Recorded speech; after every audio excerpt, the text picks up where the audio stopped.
Welcome to My Two Cents.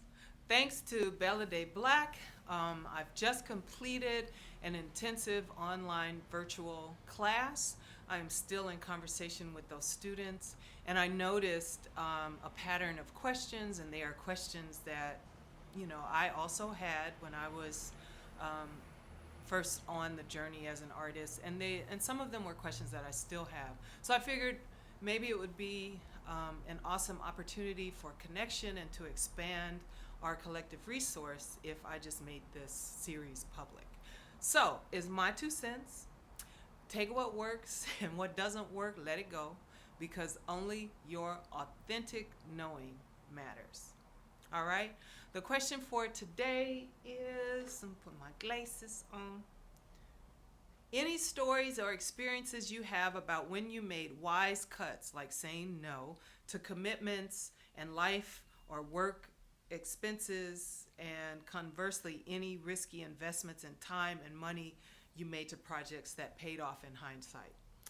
Okay, that's excellent. I could spend a lot of time on that. But I think what I'll say is two things. In terms of wise cuts around commitments, um, there was a time when I was doing work that I knew I was good at, like I could do it, and I knew I was good at it, and it used to feed me, but it got to a point where it was actually draining me, and I began to dread it. I began to not like it. I began to feel resentful, and I began to realize that I was grinding myself and overworked, and that I was holding too much for too long. It made sense to keep doing it because it was a good way to pay bills, but I actually had no capacity for new creative expression because I was so just bitter and tapped out. I was exhausted. And I knew that life was giving me the opportunity to change. And I knew that I had to let go. I had to stop doing this thing that I was good at. It was something I could do. But it was making me so unhappy. I think I actually started to not be that good at it because I got bitter. And long story short, a series of huge life shifts then happened because I let that thing go, and I ended up like systemically changing everything. And at the time, I didn't know the how of things. Like I didn't know how I would be able to move forward and do what I really most passionately wanted to do, et cetera, et cetera, et cetera. But I feel like if I hadn't jumped into the truth of that moment, which was that I had to change, and that just because I was good at something didn't mean that that was the something I was supposed to be doing. So it was huge. It was life changing. It was scary. Lots of scrapes and fall downs and falling out. Um, Lots of growth, lots of lessons, lots of blessings ultimately. Um, and ironically, now that thing that I was doing that I knew I had to stop is now organically incorporated into everything that I do. And what I really wanted to do at that time was focus on my own work and creative process and dreaming and imagining, as opposed to spending 95% of my time helping other people develop their work. And so now I feel like I'm in a beautiful balance, and everything that I do is actually in service of lots of things in lots of ways, but one of those being helping other people fully realize their own capacity for creative expression. And I'm focusing on my work. So I think it was about being in the truth, allowing myself to know the truth. It was about letting myself feel my real feelings. And it was about doing the thing that I knew in my gut I needed to do, even though it scared me. So I do not think that that means making rash changes that put you in financial harm or other kinds of harm, but I do think it starts with telling yourself the truth and then making actions. So always we are trying to live the lives that we want to live and making choices, hopefully, that support that in a healthy, prosperous, and joyous way. The next thing, in terms of the second part of the question that I'd like to respond to, is this risky investment part. In the very beginning, back in the early 90s, I had no language and no real models for what it was that I could access, at least that I was doing, but I had this passion and this drive that was really a part. I knew that it was a part of my own healing and capacity to live fully, and that was around writing and creating work for performance. But at first I didn't know how to do it, and I just had suitcases full of work, literally, that I hadn't shared.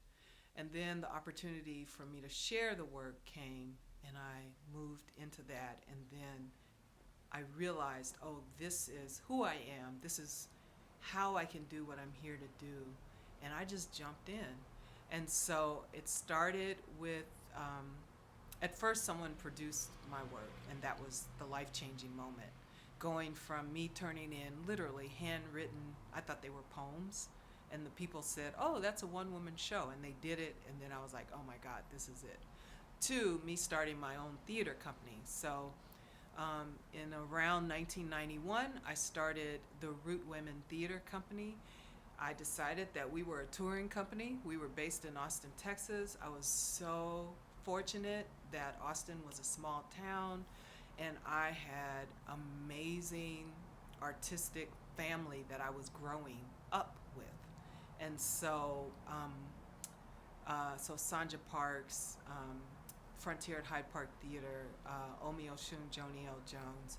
I met later Daniel Alexander Jones and Lori Carlos, like so many people. Zell Miller III, Florinda Bryant. I have to stop naming names. So many people. But at first, I started this theater company, and at the time, I was working for the health department and also working for Planned Parenthood and also doing contract work. So I had like literally 4 jobs. And so I didn't know how to write grants, so I didn't have any grants, and I just paid for everything. And even though people eventually, presenting partners paid to bring us to their communities, there was still a lot to pay for as I was building the country. Lori Wilson was the company manager, and she and I just figured stuff out together and just made it happen. And probably for about 7 years, I had all those jobs. I was the writer, the artistic director, and I was the primary collaborator in bringing the work to life, and we toured. And so, of course, there came a moment where I could not do that and still grow. So I knew that, it was very unhealthy for many reasons, and I couldn't grow as an artist and continue to do all those things. So I had made the deep, deep investment. It was a financial investment. It was a lot, and it was a physical investment of labor and time and love and dreams and community, because folks really supported us. And then I had to stop. And so, long story short, I think in retrospect, so I chose to be a writer. I was like, I can't do all of this and still grow. So I knew I had to refine what it was that I was focusing on. And so I chose to focus on writing. And so I let go of all my jobs.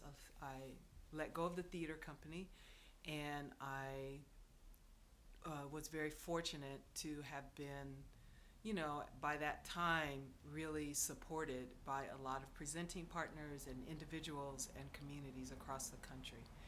And so, yeah, so a shift happened. But I think in retrospect, first of all, had I known what starting a theater company, and especially thinking that we were going to tour, was, I would have thought I couldn't have done it. So thank God I didn't know, because I was just ignorant and just did it. And we did it, and we were successful and had a great time. But the investment in the vision that was my money and labor and time, along with the other folks that were a part of it, was essential. And I think if I hadn't have done that, I do not think I'd be living as an artist today. So I think, again, for me, it always goes back to following your joy, curiosity, and passion, creating the life that you want to live, building your artistic family, nourishing ongoing relationships, and rooting yourself in prosperity.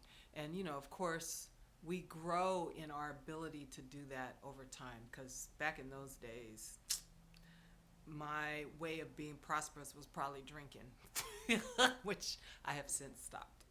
1995, I stopped drinking. But anyway, so it's a journey.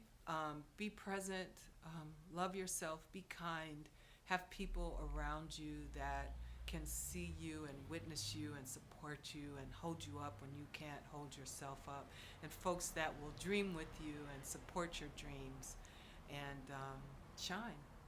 All right, that's my 2 cents. Have a great day.